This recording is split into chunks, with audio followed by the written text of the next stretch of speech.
வணக்கம். இப்போ நம்ம இந்த உடலோட ஆரோக்கியம் முழுசா எப்படி இயங்குதுன்னு கவனிச்சு பார்த்தோம்னா, இந்த உடல்ல 5 ராஜ உறுப்புகள் இருக்குது. இது என்னென்னு பார்த்தோம்னா, நுரையீரல், இதயம், கல்லீரல், வயிறு, சிறுநீரகம்.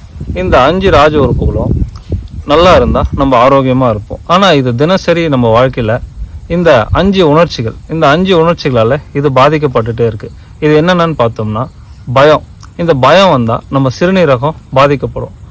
இந்த சிறுநீரகம் பாதிக்கப்பட்டால் இந்த சிறுநீர் வெளியேறிடும். அதுதான் அது கூட அறிகுறி.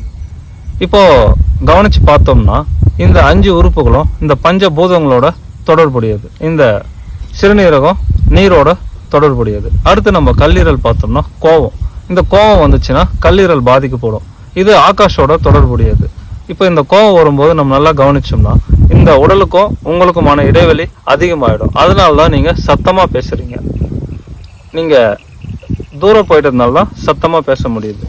அதனால இந்த கல்லீரல் கோபத்தினால பாதிப்படையுது. அடுத்து நம்ம என்னன்னு கவனித்து பார்த்தோம்னா, நுரையீரல். நம்மளுக்கு துக்கம் வந்துருச்சுன்னா நெஞ்சு அடைக்குது.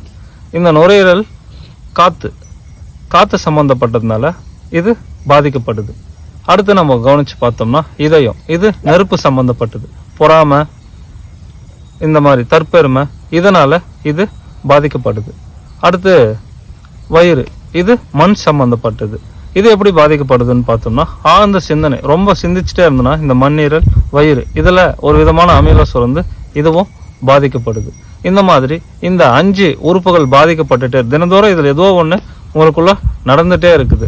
அதனால நம்ம என்ன கவனித்து பண்ணுறோம் அப்படின்னா, இது எல்லாத்தையும் தனித்தனியாக நம்ம, ஏன்னா இது ஒவ்வொருத்தருக்கும் ஒவ்வொரு காரணங்களால் உருவாகுது. அதனால இது அடிப்படையாக எதில் பேஸ் ஆகிருக்குன்னு பார்த்தோம்னா, இந்த நான், எனது. இந்த நானுன்னா உங்கள் உடல், எனதுன்னா உங்கள் மனம். இது ரெண்டுத்துக்கும் கொஞ்சம் இடைவெளி உண்டாக்கணும் அப்படின்னா இந்த 5 உறுப்புகளும் ரொம்ப ஆரோக்கியமாக வச்சுக்க முடியும். உங்கள் உடலை, மனதை ரொம்ப ஆனந்தமாக வச்சுக்க முடியும்.